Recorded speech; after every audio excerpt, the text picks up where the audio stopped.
भागवत जी कहते हैं कि अपने रसोई में आंवला, हरडे, बहेड़ा, इन तीनों के बाद कोई अच्छी चीज है तो अजवाइन, फिर उसके बाद बोला तो जीरा, फिर उसके बाद बोला तो हींग, और उसके बाद फिर वो बोलते हैं सबसे अच्छी चीज है मेथी का दाना। इस मेथी के दाने के बारे में इसकी जो विशेषता है मेथी की, ये वात नाशक है और कफ नाशक है। वात और कफ, दो बीमारियों को जड़ से खत्म करने की शक्ति इस मेथी में है। मेथी पित्त को बढ़ाती है, वात को कम करेगी, कफ को कम करेगी, पित्त को बढ़ाएगी। इसका मतलब यह हुआ कि मेथी उपयोग अगर आप करते हैं तो वात की बीमारियां खत्म हो जाएंगी पूरी तरह से, और कफ की बीमारियां खत्म हो जाएंगी पूरी तरह से। पित्त की बीमारियां बढ़ सकती हैं क्योंकि मेथी पित्त को बढ़ाती है।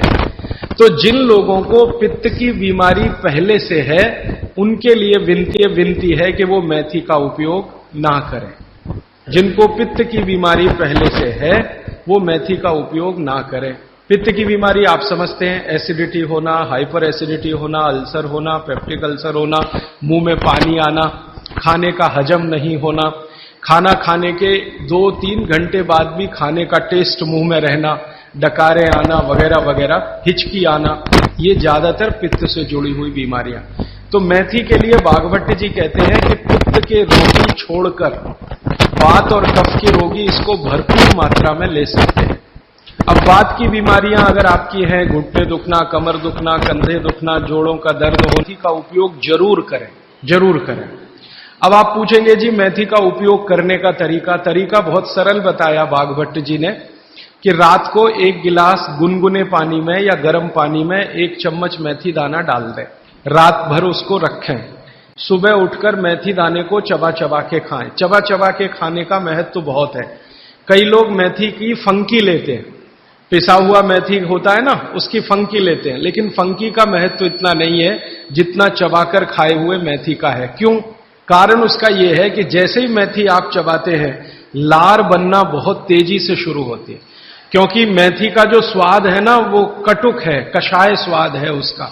तो उस स्वाद की कोई भी चीज आप चबाएंगे, बहुत तेजी से लार बनेगी, और वो लार मैंने आपको पहले ही बता दिया है, आपके जीवन के लिए बहुत ही महत्वपूर्ण और उपयोगी है।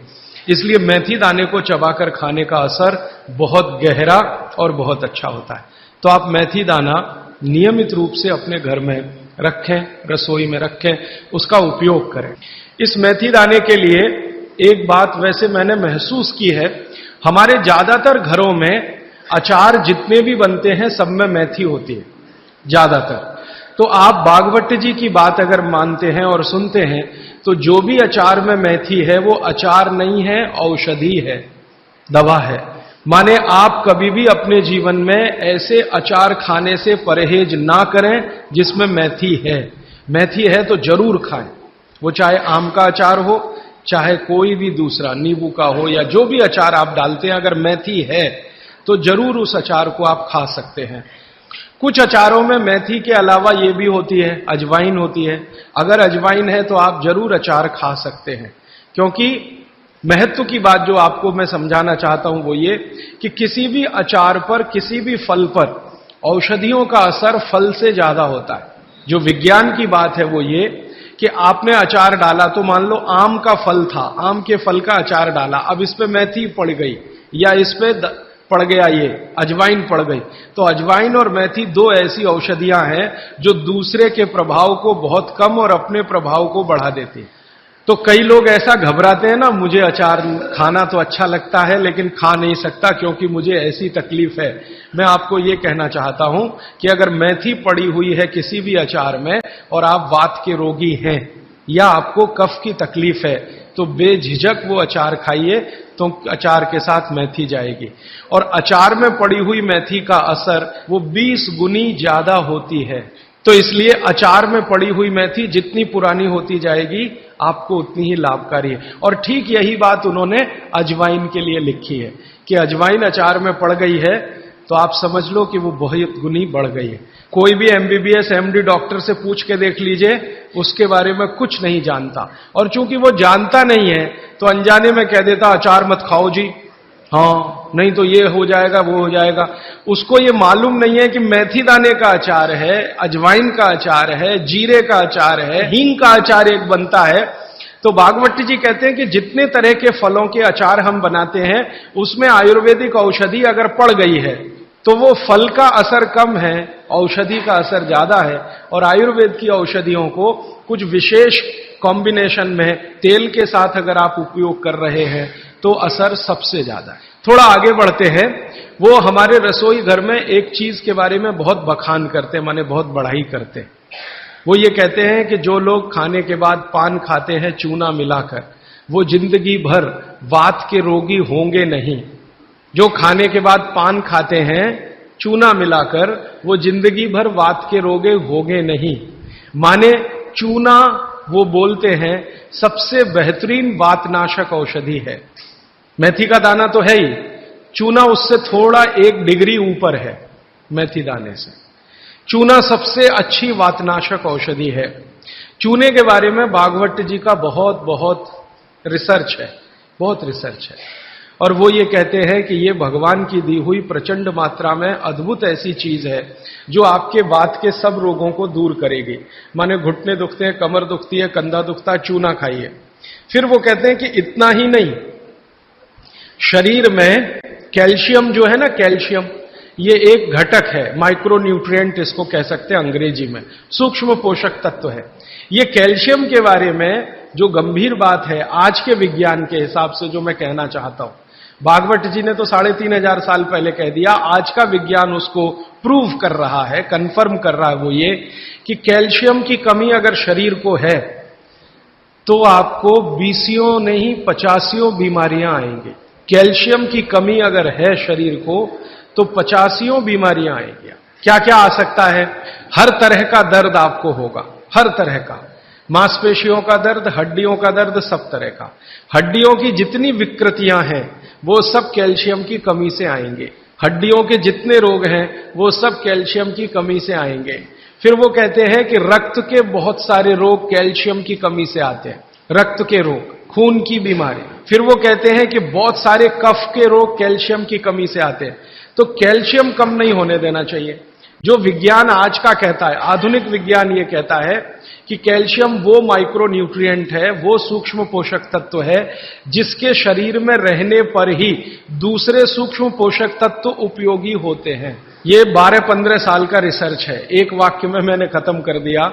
कैल्शियम की उपस्थिति में ही बाकी सभी सूक्ष्म पोषक तत्व उपयोगी होते हैं। इसका मतलब यह है कि अगर आपको शरीर में विटामिन सी का असर देखना है तो कैल्शियम चाहिए, विटामिन ए का असर देखना है तो कैल्शियम चाहिए, विटामिन बी का असर देखना है तो कैल्शियम चाहिए, अगर विटामिन डी का असर देखना है तो भी कैल्शियम चाहिए, विटामिन के का असर देखना है तो भी कैल्शियम चाहिए, प्रोटीन अच्छे से आपके शरीर को काम में आए तो कैल्शियम चाहिए, कार्बोहाइड्रेट्स ठीक से आपके शरीर को मदद करे तो कैल्शियम चाहिए, फैट्स आपके शरीर में डिसॉल्व होते रहें और जहां जरूरत है वहां लुब्रिकेशन में मदद करते रहे तो कैल्शियम चाहिए।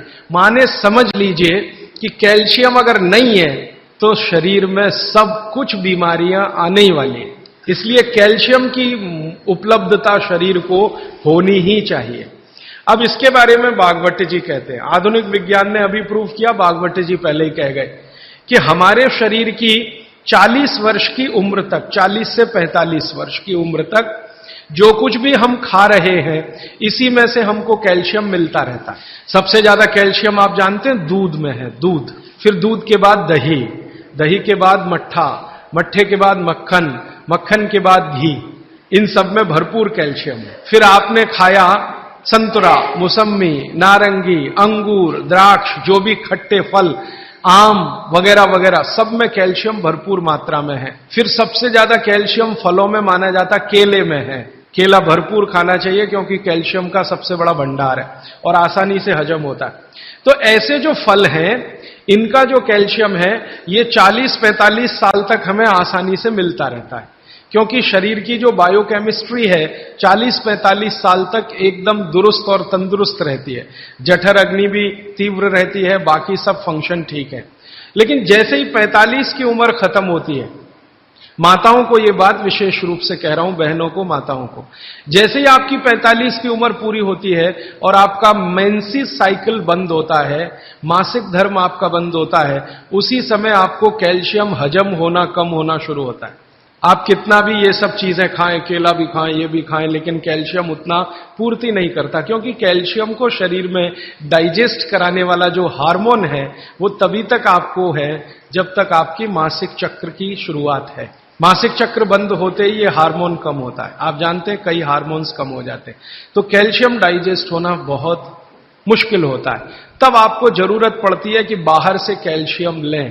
इसलिए सब माताएं इस बात को ध्यान दें और इसको गांठ बांध लें कि 45 की उम्र होते ही चूना खाएं, क्योंकि अतिरिक्त बाहर से कैल्शियम उसी से मिलेगा।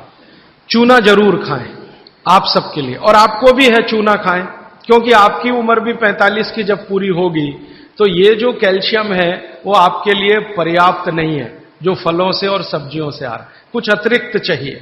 और चूंकि बाकी सब माइक्रो न्यूट्रिएंट्स कैल्शियम की उपस्थिति में ही काम आएंगे, इसलिए इस पर ध्यान दीजिए।